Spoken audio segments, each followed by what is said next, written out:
shit. I knew I forgot something. Hold, please. Hi, everybody. Damn it! I was doing so well. Next now, hopefully, awkward. All right, hello, everybody. Well, thanks for, we just started, right? The second, nothing bad happened. We just started this second. How's it going? Let's just jump right into it. Oh, is that what's his name says? It's like a Philip DeFranco. Maybe we won't say that. He's probably got that like copywritten or something. Awesome. Yeah. What do we want to start with? How do we usually do this? How do we stream? I think I just forgot how to stream is all. Hi, Duncan. I can take over if you want. Dylan loves to eat ass in Belgium? Says it's kitten? In relation to a thing I posted on Facebook. Oh, okay. I was like, what the?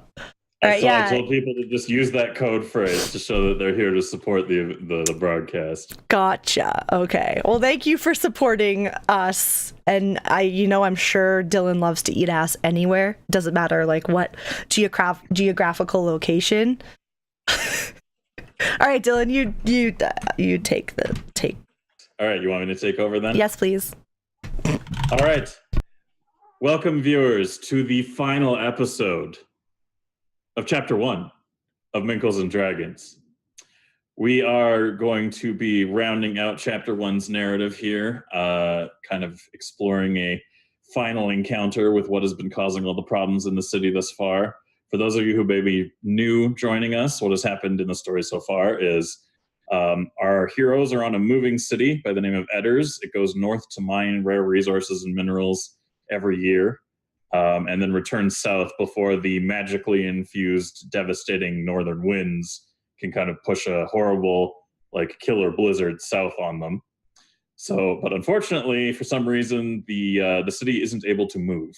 And they found out that the reason the city isn't able to move is that there's something underneath the city that has been basically infecting it and manipulating and warping, like, masonry and rocks and shit to create, like, an army of fighty rock people. So our heroes went and recovered everybody that they could from the city in order to form a defense against these things.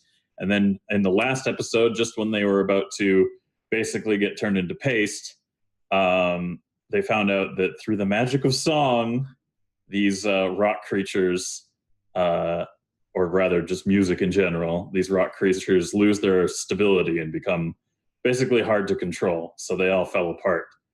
So now we're literally just following that, and so with that, I believe if everyone is ready, we can start our adventure. Is everyone ready? No, we have a big announcement to make. Oh, right. I'm an idiot. We're pregnant. Nice.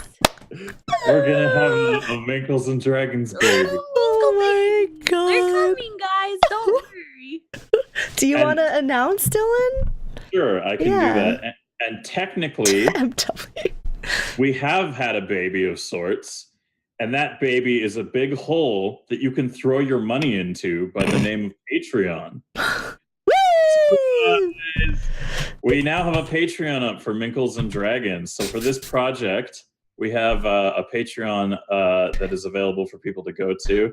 Saji just did an !Patreon in chat, but that'll show you where our Patreon is, more or less.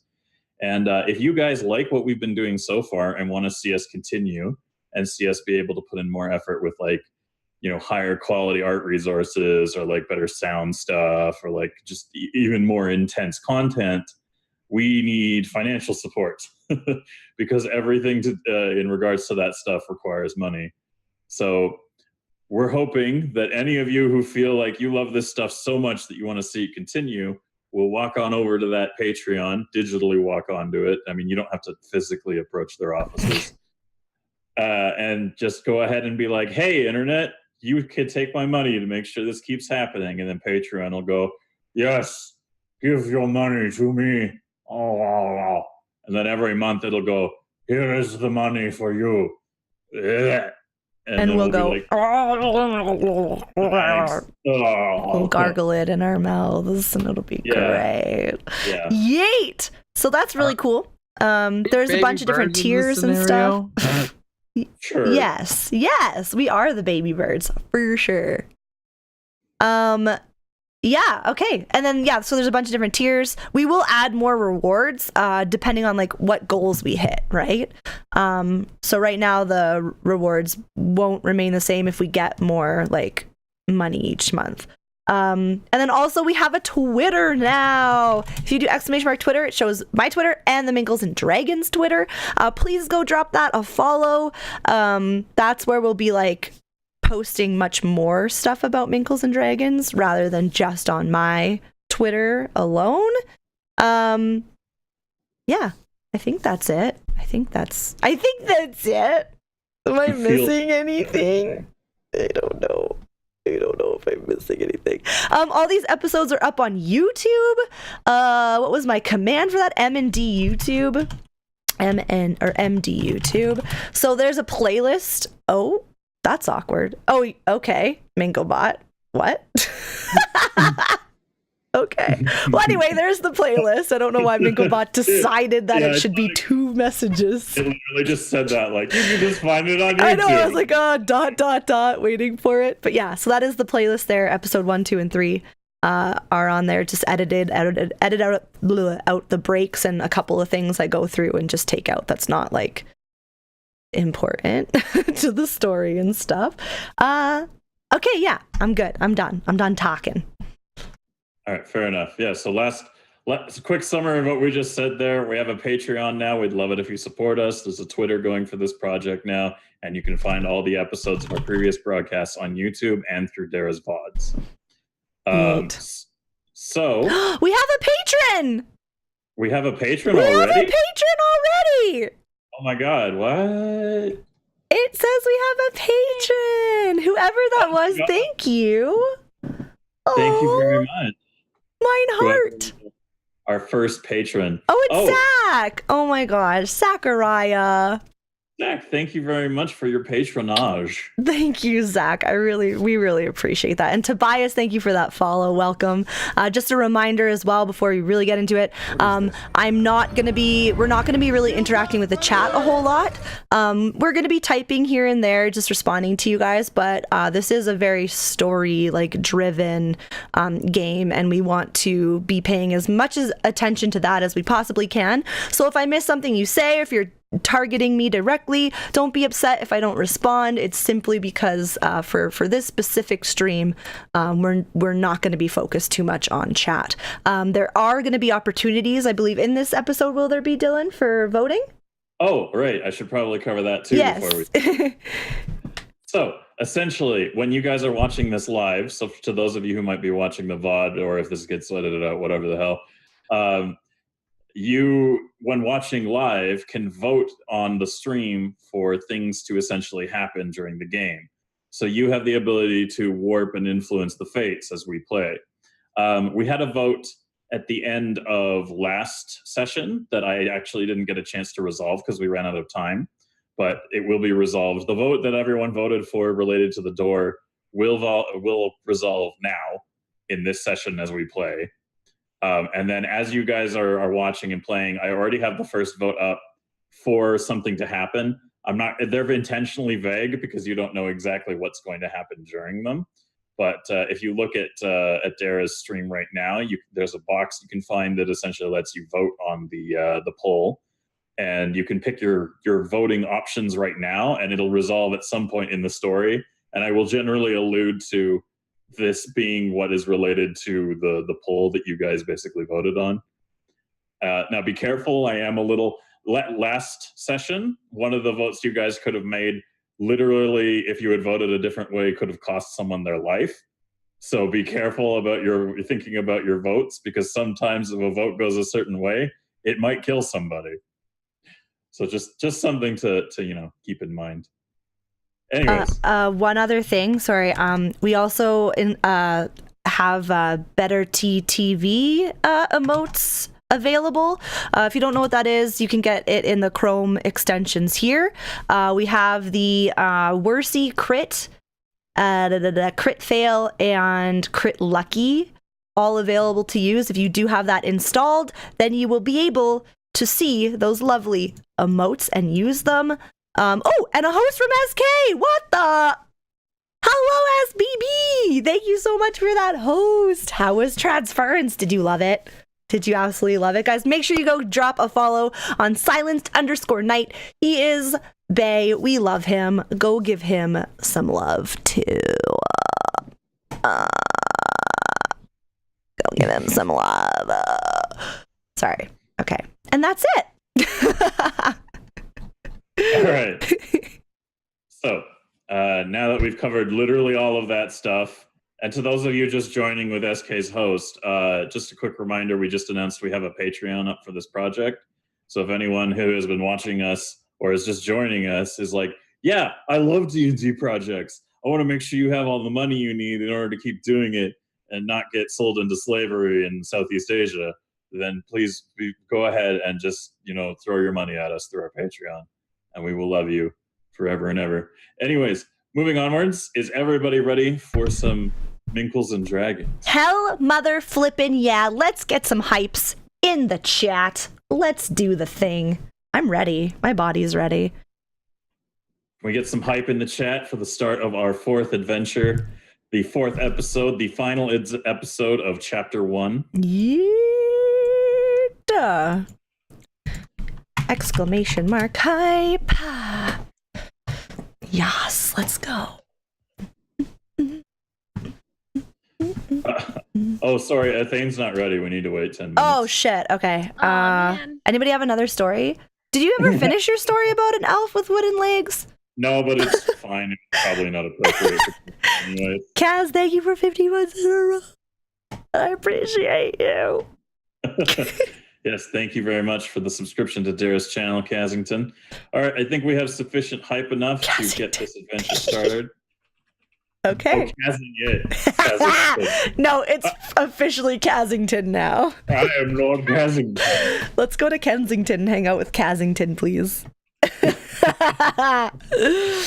All right, I'm gonna shut up. All right, we're gonna start some adventuring. Right after a word from our sponsors. No, okay, here we go. Nice dream. With our last episode seeing the remaining populace of Edders nearly wiped clean from the city at the gnarled and misshapen hands of an army of rock monsters, an intervening miracle in the form of a song revealed itself to be the one weapon with any lasting of significant effect upon the enemy. Now we find our party outside the front entrance to the central spire, surrounded by shattered masonry and joined by a small horde of bruised, battered, and all-around pissed-off residents. As everyone gathers tighter around the singing choir in fear of the temporarily inert chunks of deformed masonry scattered about the entrance to the central spire, a rumbling can be heard from behind. The door to the central spire slides open to reveal a bruised and battered pair of gray-robed figures. Upon closer inspection, you see that it is Siphius and David the intern. And with that, we resume our adventures. And for those of you who are watching who joined us last time, there was a vote at the end of the session to vote if the door opened or not. You guys voted to make sure that the door did indeed open. And I was going to have that scene where they kind of come late to the party and get the door open at the end of the adventure, but we were already pressed for time as is. So starting this one now, you all see Siphius and David standing there in the entryway. They look like they've had a bad go of getting down to the door. And now you guys are all just standing there kind of looking at them. Does anybody want to do anything here? Okay, just double check. We're still outside. Because I'm trying to remember, last time we were like freaking out because they wouldn't let us in. Right? That's where we were? Sorry, hold on one second. What randomly changed? I'm getting messages in our group chat that I fixed it. Our cameras moved, but we're all back in our normal spots. Oh, okay, cool. But yes, so just double checking. We ended on they weren't letting us in, and we hadn't resolved that yet, right? Yes. And now you're saying that. Sorry, go ahead. At no point in the last episode did they open the door to let you guys in. Okay. There was a vote by the audience to see if the door was in fact open for you guys. And at the end of the last session, I was going to have it happen right at the last minute before we ended the session. Gotcha. Where everyone's like, "Oh, now you fucking do it." Yeah, gotcha. Okay, sorry. I was just fixing the camera stuff, so I'm sure you mentioned that. But yeah, okay. Yeah. So David, the intern, and Siphius opened the door and came out to us? Oh, they're just standing there. The door is open. There. They're both Door's open. They look pretty beat up and worn out. Everyone in the assembled area who isn't currently singing to keep the rock monsters from coming together is now looking at them, essentially. So they're all frazzled and stuff? They look like they've encountered some slaps in their. You don't really know what's gone on, but you see them both standing there, and they're both like, "Oh God, okay, we finally got the door open," kind of situation. Okay. I'm just gonna yell for everyone to run and start running towards that door. All right, people do that. They all start going into the doorway. They see the door open, and even without you yelling it, everyone who isn't currently occupied with singing has turned around and started booking it into the doorway. Don't trample Siphius and David, please. Or I mean, you could because they didn't open the door. But I mean, but they did just open it for us. It took them forever. But it looks like to me, it looks like, I mean, I figured they might have been getting beaten up and been met with resistance. Maybe they wanted to come open it for us. Is that why? Maybe we'll ask them once we get in. That's fair. Okay. Cool. You guys can see that the long hallway of free-floating doors that lead to the platform that would normally go up are all currently open. And as you kind of like see everybody rushing in, people start kind of like moving off of the path a bit. And Siphius and David are kind of like, they look really panicked, and they're like kind of like trying to get everyone's attention. But they don't have, you can see that they don't have their rocks, their speaking rocks. And they're kind of like, you can kind of hear them being like, you know, don't walk off the path, like don't stray from the path, kind of thing. I'll run and give them one of my rocks so they can actually properly communicate. Who are you going to give your rock to? I'll give it to Siphius. Okay. Siphius like graciously grabs the rock out of your hand and he puts it to his neck and he goes, pardon me, I know you're all panicking. Yes, this is very scary. Please do not walk off the path, you will die. And a lot of people aren't really paying attention. But he's just kind of like screeching at the top of his lungs to get everybody to kind of pay attention and not walk off the path.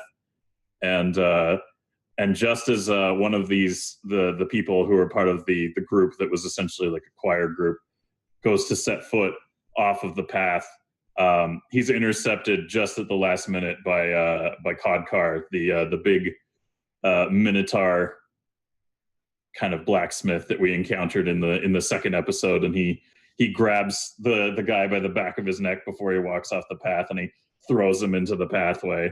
And with his loud voice, he basically just tells everybody, you know, stay put. And people listen, so they kind of like have a sigh of relief, and Siphius kind of breathes out. So now you guys most of you are inside. The ones who are still singing are kind of retreating into the building a ways and continuing to sing. What are you guys going to do now? Well, we should probably find a way to close the door. What do you guys think? Yeah, good idea. I'm going to ask Siphius if he has the strength to still close the door, or if there's some manual way. What can we do to kind of try and block those things out and give us a little more time? He's going to kind of hold the thing to his neck, and he's going to say, yes, everybody, please get inside quickly. I'm going to close the door. Please hurry. So everyone kind of starts shuffling in, and the group of singers is making their way backwards, kind of like still singing towards the rocks, keeping them from getting together. And, what's David? How's he looking right at this moment? Are the rocks relatively still close to us? Are they really close to the door? So essentially, where you guys are is you're inside. You're fairly into the beginning of the central spire. This is a a large hallway with large doors heading towards the elevator in the center that you guys took up in episode 2 into the central spire. Okay. So basically, you guys have a lot of room in there for the ragtag group that you have, and they're kind of standing near the threshold of the door right now. So Siphius and David are both standing together there. Okay. So he's not like about to throw up. No, He doesn't look like he's about to. Okay. I was gonna tell Keefe to get her water ready. Get it all out, ready to go. Cool. Is there anything that we can tell that would cause the door to not be able to close? Like, are they actively trying to close it right now, or is it we're just kind of waiting in anticipation to get that thing? Actually, in response to that, well, as you guys are kind of like sitting around wondering what's going on, the last of the singers kind of make their way past the threshold, and then David just kind of like briefly mumbles something and kind of like hurriedly does the thing, and the door starts sliding closed. I kind of take a minute and wait till David is done going through that process, and then ask him and Siphius what happened. Like, what took so long? Why weren't they there? What's going on up here? David kind of like is kind of like looks at you a little bit to start explaining things, and then Siphius just kind of puts his hand on his shoulder, and is like, and he takes the rock off of his neck, and he's like, we had our stones confiscated by the magistrate, and we weren't allowed to talk to you or let you in, but David and I agreed that this was a bad idea, and we took another way down, and it was perilous. We fought people on the way, and it was very harrowing, and now we're here, and we've opened the door for you. And then as he's kind of like doing that, David kind of is like a little like wary of like his response to you guys, and he kind of goes, well, that's not. Yeah, no, I guess that's how it happened. Sure. David, what really happened? What Siphius said. It's exactly what happened. That's a lie.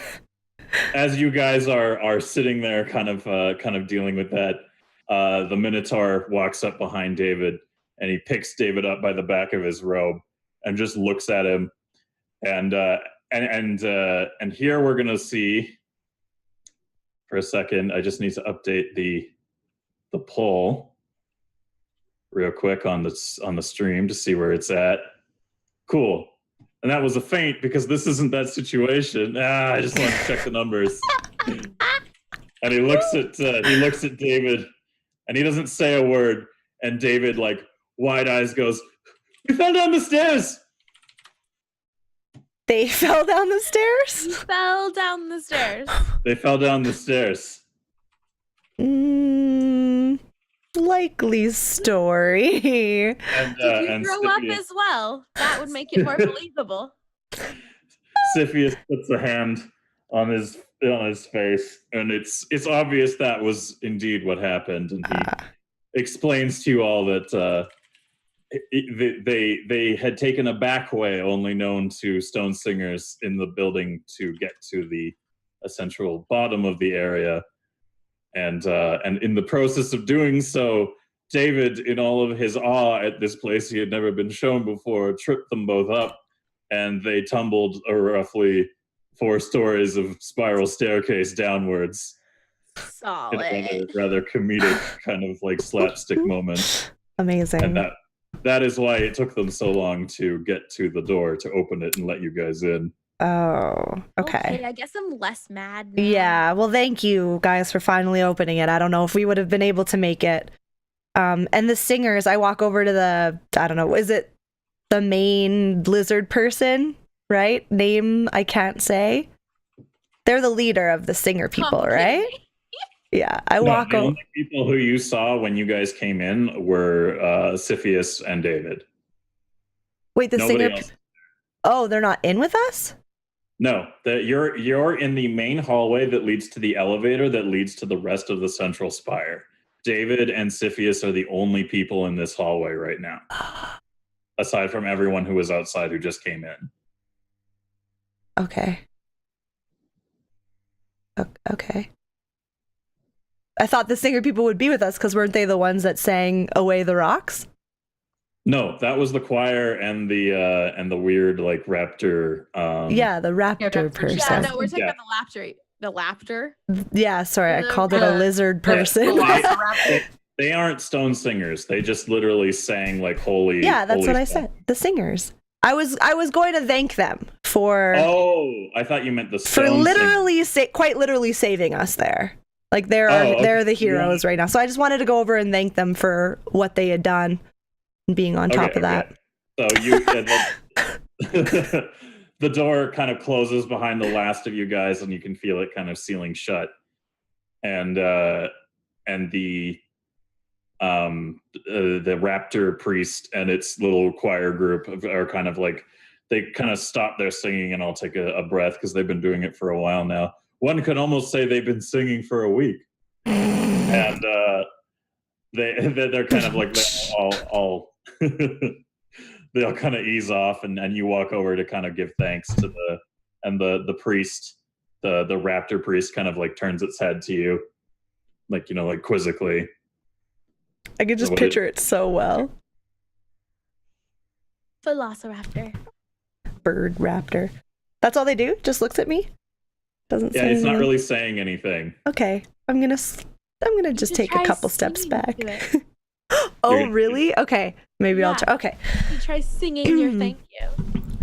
Dear raptor singer and the rest of the choir, I'm so glad you sang the rocks away, because if they heard me sing, they'd probably punch me in the face. Thank you. It's a lovely thank you song to your rescuers. I just back away slowly.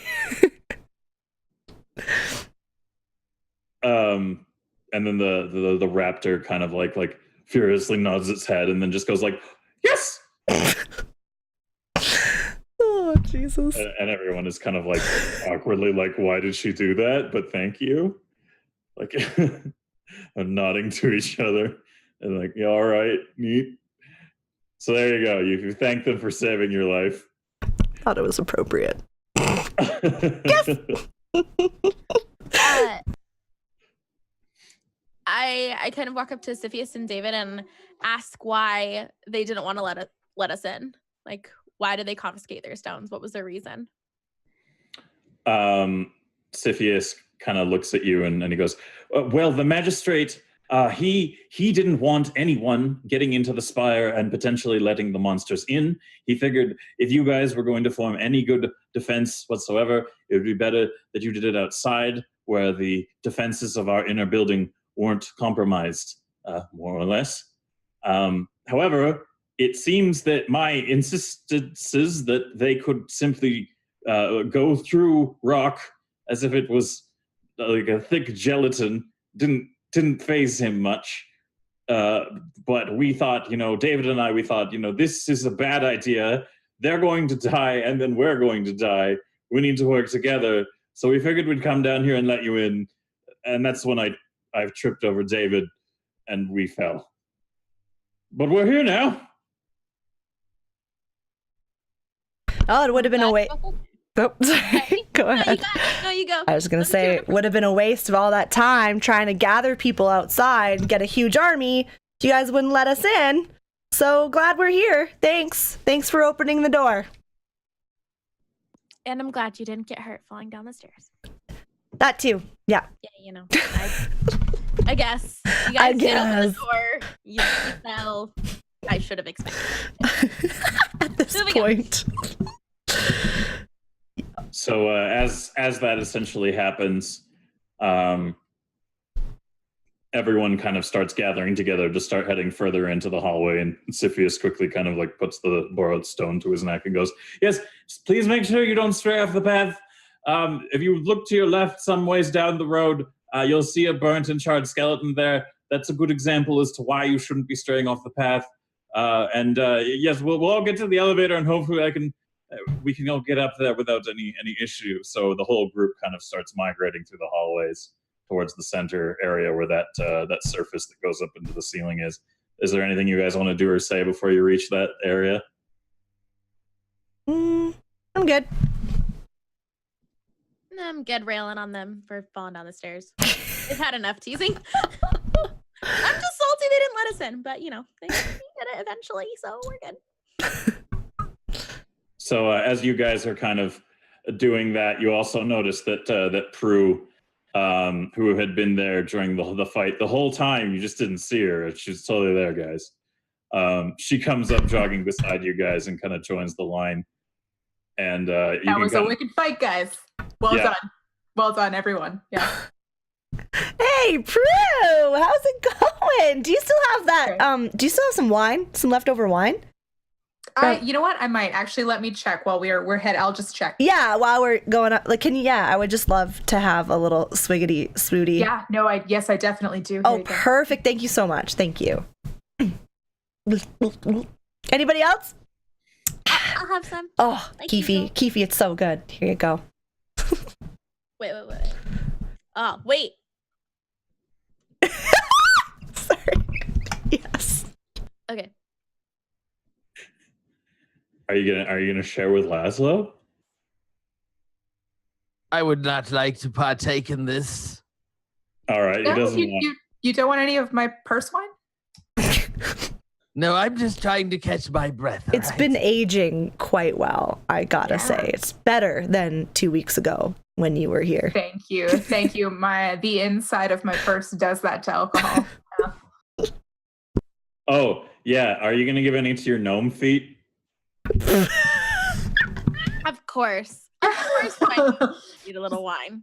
Just bathe them in wine. Yeah, I'm just gonna pour a little bit out. I'm gonna pour one out for him. It's so cute. All right, you dump a little bit. Imagine these little keefies just with their mouths wide open like little baby birds. Like, where's the wine? Keefy, how much for one of those? Can I just have one? I mean, do you think it would hurt to just cut one off? You get the sense that if you cut one off, it would be cutting off your foot.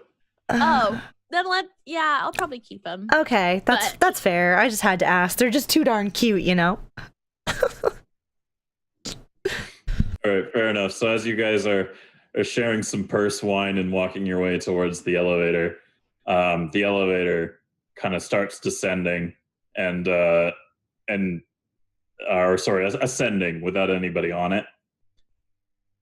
And they kind of like, everyone's like, what the hell? And you can essentially hear someone come over, like they sound like they're reverberating through the whole room. And it's the Magister Frederick. You can hear his voice. You can hear Magistrate Frederick Sallow kind of come over the thing, and he goes, "Nobody is getting inside until whatever is underneath this city is dead. Do you all understand that?" Just to clarify, can we still go the back way, or was that the back way? There is a windy staircase that you could take somewhere else, potentially, to get up. Do we have an indicator that David and Cepheus know where to go if we go that direction? Actually, fun fact is, as you're asking that question, Cepheus takes the rock, the speaking rock that you lent him, and he goes, "Yes, Magistrate, I do not agree with what you've ordered us to do here, and I took one of the secret paths of the Stone Singers through the side and came down here, and I opened the door. So everybody is here now, and you're just going to have to deal with that." And then there's like a bit of a pause, and then the Magistrate basically he takes a minute, and you don't hear anything for a second, and then you hear him come back on. He goes, "Okay. I've had our High Singer Delanom seal those doorways. So now, everybody go back out there and do your jobs." Why'd you tell him, Cepheus? Yeah, I don't know about that one.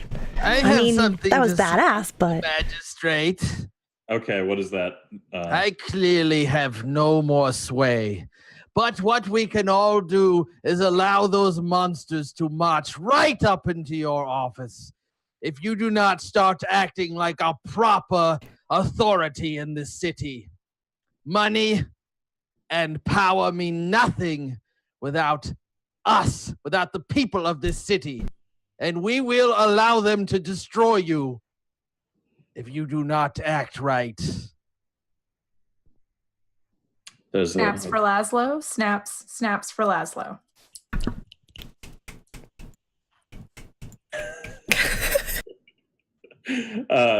So that kind of like has a bit of an impact. There's a moment of like paused consideration, and you guys are kind of left to wait for a decent amount of time. Nobody seems to be responding, and nobody's doing anything. But before you guys can kind of start doing anything and get impatient about it, the elevator starts coming back down. And as you see this central rising platform descend, you can see that Magistrate Frederick Sallow, High Singer Delanom, and roughly 20 Royal Guard or City Guard are kind of like on the platform with him, and they all kind of come down. And Sallow is kind of walks forward on the platform and holds the rock up to his throat, and he says, "I am not going to let anyone into the Central Spire for any reason other than the knowledge that this problem has been solved." And before you guys can do anything, Codcar Anvilbreaker, the large Minotaur Smith, starts striding towards Magistrate Frederick Sallow. And everyone kind of, there's a tense moment here. He walks up to start addressing them, and all the guards start kind of pointing their weapons towards him. They've all got halberds, and they all kind of like start walking towards to kind of form a wall for the magistrate. But his strides are very quick. And now this is where we get to resolve what you all voted on for the vote. So the vote that we just had for the first vote of the night was an overwhelming 70% for yes. So you guys are going to see how yes plays out now. So I'm so curious. As the Minotaur makes his way towards the magistrate, he kind of goes into a bit of a run, and the guards try to move to kind of get in the way, but the distance has already been closed. And as you watch Codcar Anvilbreaker, the angry, stubborn Minotaur Smith, who stands well over 7 feet tall, headbutts the magistrate right in the face. Oh, that's okay. Yeah, you go, bull man. And as you watch the magistrate take the impact of this headbutt, what happens more than him flying back is their heads connect, and the magistrate grabs his horns as the impact of the headbutt pushes him into the stone and sends him back, much in like an anime where you see somebody's like impact kind of like draw stones up. And Codcar is very surprised for this. And in one quick motion, the magistrate, while holding on to his horns, throws him overhead and basically kind of bombs him into the platform before getting up. And the guards surround Codcar and kind of keep him down with their halberds. And as the magistrate kind of like rights himself and brushes himself off, he puts the speaking stone to his neck and he goes, "I will reiterate, fix the fucking problem." I'm gonna try and entangle the magistrate here where he is. You're gonna cast a spell? Uh-huh. Yeah. Entangling roots? Yeah, what you're gonna do, you're gonna try to make roots kind of appear and entangle him? Uh-huh. All right. You're in a stone room, in a stone building, in a stone city. So I'm gonna say this is gonna be a little difficult. Do you want to change it to any other method of doing it? A rope. Maybe? Yeah, you wanna just cast rope again? I'm gonna cast rope again, but it's gonna be that magical rope that'll just tie him right up. Okay, so you're gonna try and tie him up with magic rope. Yep. That's what you're Yeah. gonna do? Me and my ropes. This always goes great. Okay, go ahead. You can roll me a d20 at a +4 because you cast rope a lot already in this event. Yes.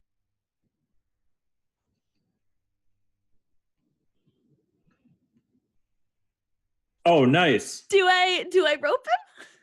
Ah, excellent. So here's what happens. You can roll a 17, and then in response to this, he rolls a secret roll. Oh. So on a roll of 17, your spell goes off. You envelop him in this enchanted rope. It wraps around the upper part of his body. And he kind of like is held fast with his hands up to his face because he's still holding it there. He's a little surprised that this tiny gnome just encircled him with magic rope. And then in one quick movement, he breaks his arms out and shreds the rope that you've used to bind him. And now his face is beet red. And he puts the stone back to his throat again and he goes, "Stop fucking around!" Magistrate, are you capable of stopping this threat by yourself with your guard? Are you? Do you believe that is possible? And the magistrate, he kind of like starts to lose his cool, and he's not really doing so well there. And as he's kind of like breathing out his rage, the high singer kind of comes up and puts a hand on his shoulder, and he kind of like looks at him and he nods to him, and the magistrate kind of just kind of like do the exercise they taught me in class. Come on, and is breathing it out. And so the high singer Delanom, the leader of the Stone Singers and Edders, walks forward and he puts the rock to his throat and he goes, "I believe that this has been handled very poorly. What the magistrate wants you to do, in a more friendly way of saying it, is to hunt this creature down that is keeping us all from making progress, while he stays here with this handful of guards to keep the only area that can make this place move again if the problem is solved safe." And he kind of like says that to you guys. Well, when you put it that way, in a much more diplomatic sense, I guess that works. Have you ever tried out to be magistrate? Because I vote for this guy. Yeah, I'll vote for you. Let's impeach this other dude. He's All a jerk. right. Delanom laughs to himself, and he kind of looks up at you and he says, I am nearly 500 years old. I have seen magistrates come and go for this city. It is not my place to do anything but make sure Edders continues to survive. Not bad looking for a 500-year-old guy, hey, Keefy? Am I right? Yeah. Anyways.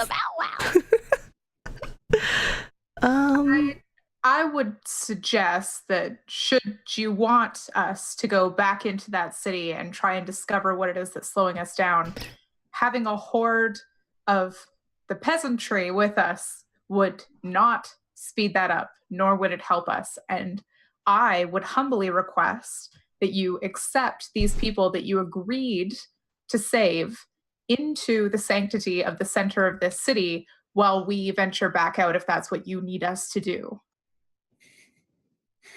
The high singer kind of nods his head and he says, I understand, but due to the revelation of what is required to keep the horde at bay outside, which may already be regrouping as we speak, I believe everyone who is capable of doing so must go outside and put their best effort into harmonizing while the rest of us seek out the source. I see. But doesn't that so mean you as what well? about exactly? What about all of those people that are inside drinking and partying?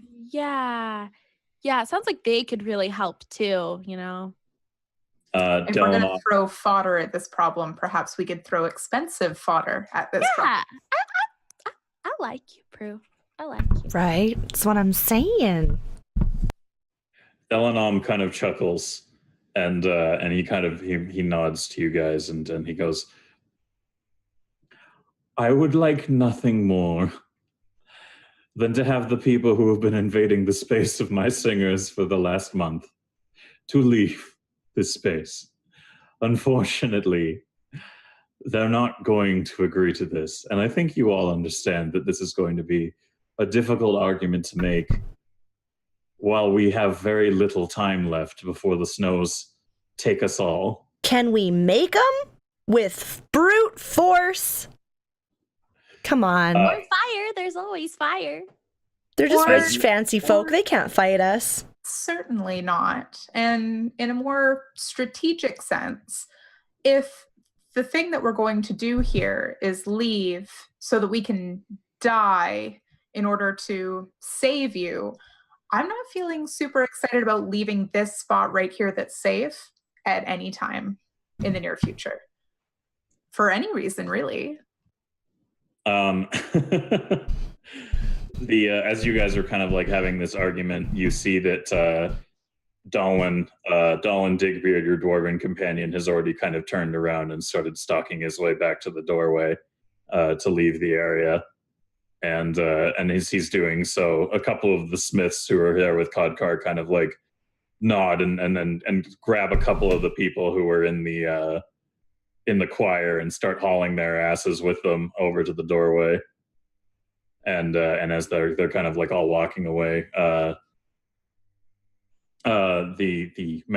high singer basically kind of like looks at you all and he goes, "I will make an attempt to ensure that everyone inside contributes what they can to going out and finding this monstrosity deep below the surface. But my singers and I would be best served in the control room, helping you navigate and communicating with your groups. So what I will do is, those of you who can safely enter the underground and go now, I will kindly ask Siphius and David, right? Yes? Sorry, you're new and I'm old. I'll ask the both of you to run the elevator for everyone while we go underground and take care of this problem. Those of you who are here, I vote we should separate into search parties. Somebody with musical talent, somebody with the ability to fight, and somebody to more or less communicate and navigate would be helpful in every group. However, to you three and the rest of your merry band who seem to be following you through these excursions, I don't see one of your party who I've been informed of, but the wild-haired woman there with the stick, she seems capable of following you. Why don't you all take, and he kind of like looks over at the assembled crowd and he can see that the three halflings who were originally, who go by the name the Wizards of the Coast, that is Azaman, Osmo, and Dimps, are kind of like looking and trying to figure out if there's a way across this threshold into the museum that makes up the bottom of the first floor, and are looking at all the nice, fancy, shiny objects. Where he kind of like points at them and goes, "The three halflings who appear to be wizards." Of the coast, yes, they are. As one, they all turn around like, "Oh shit, what?" So he's High Singer Delanom has essentially suggested to you all that you grab the halfling bards and go underneath and look for this creature that is preventing the city from actually leaving the area before a deadly magical storm starts ripping things apart. Guess let's go. Onward. Don't know that we've been given much of a choice. Yeah, no. Yeah. I'm just can we waiting do? for us to, kill this thing. I mean, you guys could still keep pressing the issue with Delanom, but he's very old and very set in his ways. I don't think he's the problem, honestly. We'll just say that this is not over, Magistrate. And at that comment, Frederick Sallow kind of starts like going red in the face again to kind of respond to it, and he just kind of like shakes it off and thinks better of it, and he kind of just turns around and he motions for them to let the Minotaur up, and he kind of gets up and begrudgingly walks off the platform, kind of side-eyeing the magistrate and High Singer Delanon before leaving the platform and joining the horde of everybody kind of leaving the area. So now you guys have kind of reached as a group back to the front doors, and David is preparing to open the door again. Is there anything you guys want to do? In all of this exchange, did I get my speaking stone back from Siphius? He has it. He's still holding it, and he's with you guys right now. But as they were parting, Delanom had given a bunch of like these talkie stones to David, and that kind of like as it was all going on and you guys were leaving the area. So he's kind of jogging up behind you guys with a whole bunch of stones in his hands. Oh, okay. Never mind then. I was gonna tell Siphius and David to keep us updated on what's happening here. Wait, actually, they're going with us. Never mind. Well, they're gonna work the elevator. They're gonna help you guys get underground, more or less. Then I still am gonna tell them to keep us in the loop of what happens, even if they need to try and contact us privately. Hide a speaking stone so that they can still get in contact with us. All right, that's fair. So David runs up and he just starts eagerly throwing out talkie stones to like everybody. So now in that process, every one of you has essentially gained the ability to speak into a stone. And he kind of like throws 3 over to the wizards, and they're kind of all like, "Oh man, this will save us a lot on like, equipment for singing and what have you." I don't think they intend to give them back if that's the possibility.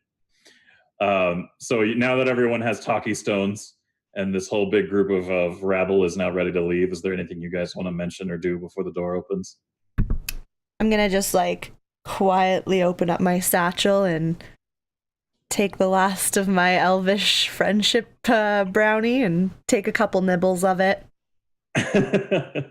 Put it back in, tuck it away. I'm not sharing with anybody because I'm getting low, so I try to do it as sneakily as possible because I don't want to share anymore. The brownies. Shit. Shit, Prusa. Oh no. After she gave me wine too, savage. Yeah, man. Sorry, man. I gotta get some more, Savage. I gotta get some more. All right, so that's what you do. Keithy, what do you do before the door opens? Mostly just keeping my eye on the magistrate, giving him like pointy eyes, like maybe making inappropriate gestures at him because he's a jerk, and just being like, "I'm a bad list, dude." Just being a threatening little gnome. That's what I'm doing. Okay, fair enough. A threatening little gnome with tiny gnome. Like little dog syndrome when they just growl and bark at things that could just chomp them in like 2 seconds. That's what I'm doing. I'm just like, "Ooh, I'll get you, Mr. Magistrate." And Nixus has made a good point that there in the chat there is a good nickname for these, Rocky Talkies. Yeah, that was hilarious. That's brilliant. That was so good. Rocky Talkies. The Rocky Talkies. All right, Laszlo, what are you going to do? I think we should head out and do our job. There will be a time for retribution. Agreed. And Prue, is there anything you want to do before the door opens? I would just kind of hang back a little bit while everybody's headed towards the door, and I'll just kind of turn to the magistrate, and I'm going to pick up my little Rocky Talkie, just press it against my throat and say, "Magistrate, I hope you're well aware of the fact that you were the one who suggested we go into the town and collect these people and bring them back to safety here. And we won't be forgetting soon what you've done." There's no response, but you get the impression somebody heard what you said. Oh, I bet they did. Snap. All right. So as you guys approach this this area, there is the door. This big ass door is given the command to essentially start opening and let you guys out, and you return to the whirling snowstorm that is just outside. And now you've seen that it's bad. There is a very big hurry here to kind of get things going, because as in the short time that you entered this place, all of the rock and all of the like things that had made up the army that you had faced outside are now coated in snow, and the air hurts to breathe, and it hurts your face, and it's brutal to be outside even for a little bit. So everyone kind of rushes through this blurring blizzard with very little visibility outside, and you kind of head towards the elevator, and everyone's kind of formed a bit of a link chain because the winds are pushing the smaller people back as you're trying to reach this elevator. And eventually, as everyone kind of moves through this this snow and ice and everything, the other door to the elevator is opened by Siphius, and you can kind of see that like the elevator's sitting there more or less unmolested. There's nothing on it, and there is no real sign of anything other than that small dent in the elevator that Keefe's warmth ball had made in the previous adventure. So one by one, everyone kind of like shuffles in, and oh my god, this is so cold, please just let me inside kind of situation. And as everyone kind of shuffles in on board this big ass elevator, you can kind of hear the door move again, and everything starts closing up. And now the snow is a little less intense. You can kind of hear it just in the background. You've run in enclosed space, but it's everything, even inside now, is very cold.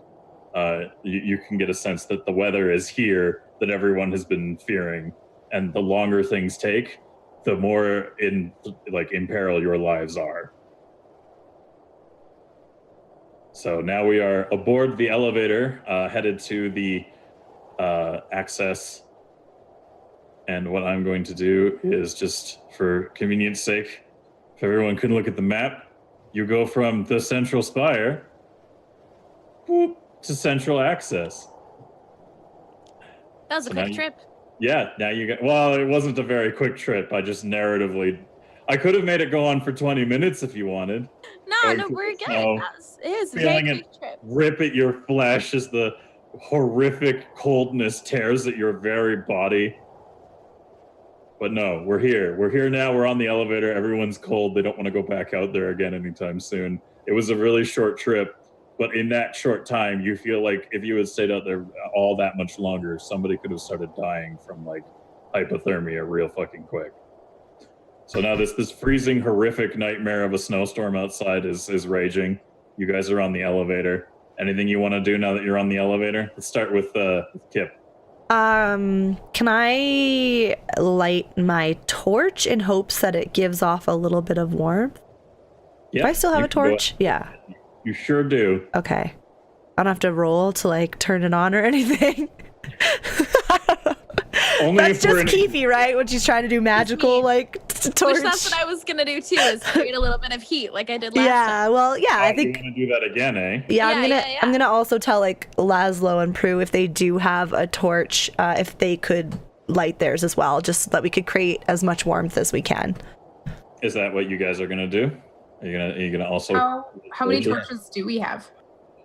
You each have a torch. Like each, these torches are made out of a material that doesn't seem to reduce in like when they're lit. So when you light fire on this material that these things are made out of, they're very popular around the world. They're basically like infinite torches. As long as you don't lose it, it doesn't go out. You know, it just does the basic job. You just need to light it every now and then. Okay, so I'll light mine, but I'm gonna go and I'm gonna give it to some of the less fighty inclined villagers that we had managed to protect. I'm going to make sure that they've got something to keep them warm and safe. All right. So you hand off your torch to this like kind of like older looking woman who is obviously kind of nursing a frostbitten arm, and kind of like nods at you and takes it like sternly. These people are they're the common folk, but they're from a mining town, so they're all just kind of gritting their teeth and getting shit done kind of situation. But she thanks you for it. I'm gonna generate my my heat energy again. Okay, cool. You're gonna do another ball of warm. Ball of warm, yeah. All right, you're gonna cast ball of warm in the same way you did ball of warm before. So I'll just give you an unmodified roll this time to do it. So roll me a d20.